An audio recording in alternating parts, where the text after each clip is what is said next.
ভারতে আটকে থাকা ১২ জন বাংলাদেশি নাগরিককে মঙ্গলবার বাংলাদেশ সহকারী হাইকমিশনের উদ্যোগে আগরতলা আখাউড়া চেকপোস্ট দিয়ে প্রত্যাবর্ষণ করানো হয়েছে।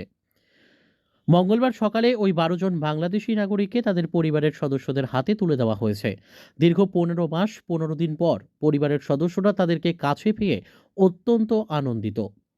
এদিন সাংবাদিকদের মুখোমুখি হয়ে বাংলাদেশ সহকারী হাইকমিশনার জানান, এই ১২ জন বাংলাদেশি নাগরিকের মধ্যে একজন নাবালিকা মেয়ে এবং বাকি ১১ জন কাজের সন্ধানে বিভিন্ন সময়ে অবৈধভাবে ভারতের ত্রিপুরায় প্রবেশের কারণে আটক হন। এরপর আদালতের নির্দেশে তাদের জেলে প্রেরণ করা হয়। পরবর্তীতে তাদের নাগরিকত্ব যাচাই করা হয় এবং স্বরাষ্ট্র ও পররাষ্ট্র মন্ত্রণালয়ের নির্দেশনা অনুযায়ী যোগাযোগ করে তাদের দেশে ফেরার জন্য ভারত সরকারের অনাপত্তি সংগ্রহ করে বাংলাদেশ সহকারী হাইকমিশন। পাশাপাশি তিনি আরও বলেন, বাংলাদেশ থেকে ভারতে এবং ভারত থেকে বাংলাদেশে প্রবেশের জন্য বৈধ ব্যবস্থা রয়েছে, কিন্তু তা সত্ত্বেও এ ধরনের অবৈধ পন্থা অবলম্বন করছেন দুই দেশের নাগরিকরা। এক্ষেত্রে প্রশাসনের পাশাপাশি দুই দেশের নাগরিকদেরও সচেতন হতে হবে এবং নিজের পরিচিত কেউ যদি এ ধরনের পন্থা অবলম্বন করার চেষ্টা করে তাহলে তাদেরও রুখতে হবে। উভয় দেশের নাগরিকদেরই উভয় দেশের প্রতি যথেষ্ট শ্রদ্ধাশীল হওয়া প্রয়োজন।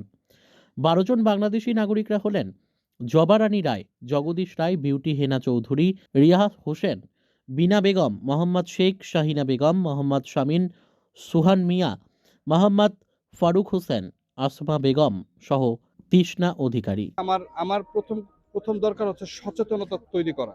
দুইটি দেশ, আমাদের বৈধ ব্যবস্থা আছে।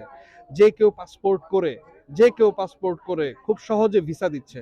ঠিক ভিসা আমরা যেমন দেই, ভারত সরকারও বাংলাদেশে ভিসা দিচ্ছে।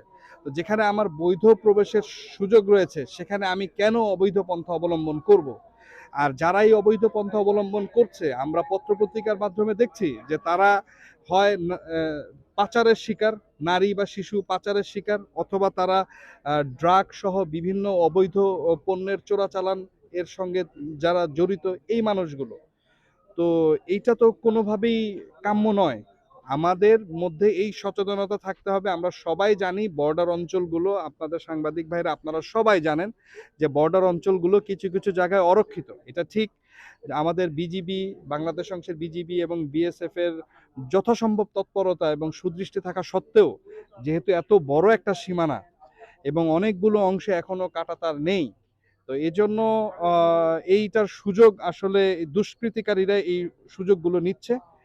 তো এই ব্যাপারে স্থানীয় জনগণকে সচেতন হওয়া, যারা এই কাজ করছে তাদেরকে কোনোভাবে প্রশ্রয় না দেয়া এবং তাদেরকে সামাজিকভাবে তাদেরকে দায়বদ্ধতার মধ্যে আনাটা জরুরি।